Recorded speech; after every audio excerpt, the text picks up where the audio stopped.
Baik, Assalamualaikum warahmatullahi wabarakatuh. Perkenalkan, nama saya Afan Zubair dengan NIM 250201020856. Pada kesempatan kali ini saya akan mempresentasikan terkait perancangan penerapan bisnis intelligence dan studi kasus pada e-commerce Indonesia. Nah, perancangan penerapan bisnis ini berbasis model project-based learning dari mata kuliah Business Intelligence MJ801 yang dengan dosen pengampu yaitu Bapak Dr. Ucup Darussalam, ST. Baik, berikut adalah diagram sistem informasi e-commerce Indonesia, di mana pada tahap pertama yaitu pelanggan yang ini akan mendownload mobile apps. Misalnya dengan platform marketplace itu Tokopedia, Shopee, Lazada, atau TikTok Shop. Kemudian, atas platform-platform ini, mereka mengkoordinir beberapa subkategori seperti order management, ini menampilkan nanti status dan invoice, kemudian ada payment gateway, di mana di sini akan menampilkan pilihan berupa pembayaran seperti GoPay, OVO, Kris, COD, atau virtual account. Kemudian ada lagi yakni katalog dan inventory atau stok. Nah, di sini platform ini akan menampilkan sebuah SKU dari barangnya, stok, dan harganya yang dinamis. Kemudian turun lagi ke layar yang paling bawah kedua. Nah, itu ada gudang dan fulfillment gitu, di mana para penjual ini akan mempicking dan packing dan memberi label atau resi kepada barang yang dipesan oleh pelanggan. Kemudian database terpusat ini di mana terdapat orders, penggunanya siapa aja gitu. Kemudian produk-produk yang dijual itu apa aja, pembayarannya dan ulasan. Nah, kemudian ada lagi logistik lokal, di mana dari produk-produk yang telah di picking, packing, label, kemudian akan diserahkan kepada kurir menggunakan logistik lokal seperti JNE, Si Cepat, JNT, Gosen. Kemudian, nah atas pembelian dari produk-produk ini, pelanggan di Indonesia ini bisa mengajukan komplain melalui chat, kemudian dapat memberi rating pula dan menggunakan aplikasi yang telah digunakan sama mereka. Kemudian setelah itu dari ketiga database terpusat, CS, eh, customer service dan ulasan, kemudian logistik lokal, kini tiga data ini menjadi sumber dalam bisnis intelligence layer, di mana akan digunakan dalam pembuatan dashboard analytics. Nah, proses bisnis e-commerce Indonesia ini yang pertama adalah proses transaksi dengan pelanggan, di mana yang pertama itu adalah registrasi dan login, di mana pelanggan mendaftar akun, kemudian sistem memverifikasi email atau nomor HP, kemudian profil tersimpan di database user. Nah, integrasi SSO ini atau Single Submission ini, owner, ini via Google atau Facebook. Biasanya sih Google gitu, tersedia untuk kemudian di onboarding. Nah, kemudian yang kedua, kita pada proses bisnis transaksi pelanggan ini adalah browse, keranjang, dan check out. Pelanggan membrowse katalog, mencari katalog. Nah, sistem merekomendasikan produk berbasis riwayat atau collaborative filtering. Kemudian produk masuk keranjang, input alamat pengiriman dan pilih kurir, dan sistem menghitung ongkir real-time via API logistik.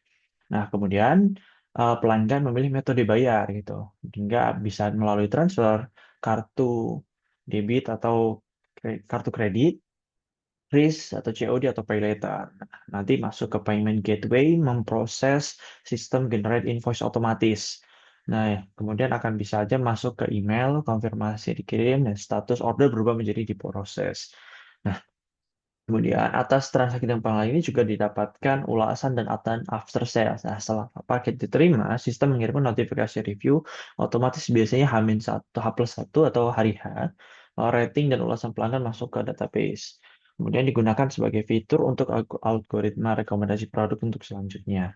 Kemudian proses proses bisnis selanjutnya adalah proses produksi atau ya, di mana ini merupakan manajemen katalog dan stok. Nah, mana tahapan yang pertama yaitu pada proses bisnis ini adalah manajemen katalog produk. Nah, seller atau admin mengupload produk berupa itu nama, SKU, foto, deskripsi barang, kategori, dan harganya berapa. Nah, sistem menyimpan data ke database. Kemudian Elasticsearch mengindeks untuk fungsi persajian. Jadi di indeks-indeks, oh ini jika men-search keyword ini nanti akan muncul barang-barang ini gitu. Kemudian itu ada lagi manajemen stok dan restock alert. Nah, stok real time diperbarui setiap transaksi. Jika ada yang check out, nanti otomatis akan berkurang satu gitu sesuai dengan jumlah yang di check out. Nah, sistem memberi alert otomatis saat stok mendekati minimum. Nah, proses pemesanan ulang ke supplier dapat dipicu otomatis atau otomatis reorder point. Kemudian yang tahapan ketiga pada proses produksi ini adalah penetapan harga dinamis, di mana modul pricing memantau harga kompetitor dan permintaan pasar. Sistem dapat menyesuaikan harga secara otomatis dalam batas yang ditentukan atau dynamic pricing untuk memaksimalkan margin dan konversi.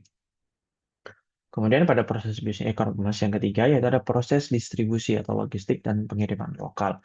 Nah, pada proses ini ada beberapa aspek atau tahapan. Yang pertama yaitu picking, packing, dan cetak resi. Nah, setelah pembayaran terkonfirmasi tadi, sistem mencetak picking list untuk tim gudang, tim stok. Nah, barang dipilih sesuai dengan orderan, dikemas, dikasih label atau resi, dicetak otomatis dari sistem yang terintegrasi dengan kurir. Nah, kemudian paket siap diserahkan ke ekspedisi. Kemudian, setelah paket ini diserahkan ke ekspedisi, tentunya akan ada tracking pengiriman real time. Nomor rahasia otomatis tersinkron dengan akun pelanggan, di mana webhook dari API kurir seperti JNE, si cepat, antar jam, mempengaruhi sistem secara real time. Nah, pelanggan dapat push notification setiap perubahan status atau dapat mengecek sendiri melalui laman cek atau lacak. Kemudian adalah konfirmasi penerimaan dan return. Nah, setelah sistem otomatis mendeteksi status terkirim. Nah, dana dilepaskan ke seller. Jika pelanggan mengajukan return, modul return manajemen memproses verifikasi foto produk, misalnya juga video, persetujuan, dan refund otomatis. Kemudian proses bisnis yang selanjutnya yaitu yang keempat, ada proses bisnis layanan konsumen, di mana pada proses bisnis ini juga ditampilkan atau memuat live chat dan chatbot. Nah, jadi pelanggan ini bisa menghubungi CS, customer service via live chat gitu, atau chatbot yang menangani pertanyaan umum seperti status order, kebijakan retur otomatis, secara otomatis tentunya. Nah, eskalasi keagen manusia jika isu kompleks atau seluruh percakapan tersimpan untuk analisis sistem. Nah, jadi misalnya seperti ada pilihan pada Shopee ini diarahkan ke penjual gitu, atau chat dengan penjual gitu. Nanti akan otomatis live chat tidak melalui chatbot, jadi akan diarahkan ke agen manusia untuk menjawab pertanyaannya. Kemudian manajemen komplain dan dispute. Nah, pelanggan mengajukan komplain dengan bukti, foto atau video. Nah, kemudian sistem akan membuat tiket otomatis. Nah, dan response time terpantau di dashboard. Kemudian resolusi dicatat menjadi bahan evaluasi seller rating. Nah, kemudian program loyalitas dan personalisasi. Nah, riwayat transaksi pelanggan dianalisis gitu. Jadi segmentasi RF ini recency, frekuensi, dan monetary.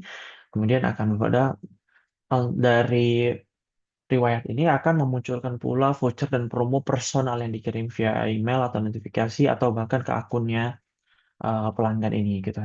Sehingga akan meningkatkan retensi dan lifetime value pelanggan. Nah, berikut macam rancangan dari output atau luaran semacam dashboard itu yang akan digunakan dalam project ini gitu. Mana pada dashboard ini ditampilkan total pesanan hari ini berapa, kemudian jika memungkinkan akan ditampilkan pula gross merchandise value, ada conversion rate, rata-rata rating toko. Nah, kemudian ada juga penjualan per kategori gitu seperti fashion, elektronik, kecantikan, makanan, minuman, rumah dan dapur, dan lainnya, seperti kategori produk-produk yang dijual di e-commerce.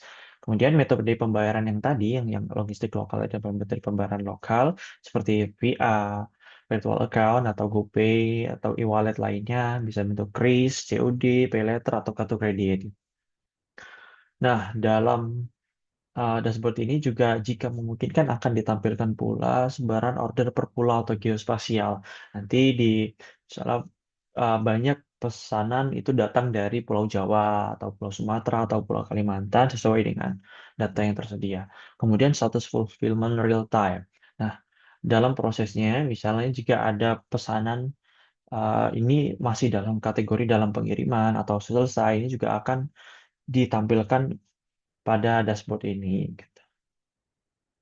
Nah, keunggulan dari metode ini berdasarkan referensi jurnal ini, evaluasi berdasarkan referensi jurnal Halim dan kawan-kawan terkait dengan evaluasi kinerja bisnis berbasis business intelligence dashboard pada UD Sentral, ini menggunakan KPI sebagai uh, metode yang unggulan, metode utamanya gitu. KPI Dashboard Real Time ini dapat memantau indikator kinerja utama secara langsung sehingga keputusan dapat diambil lebih cepat.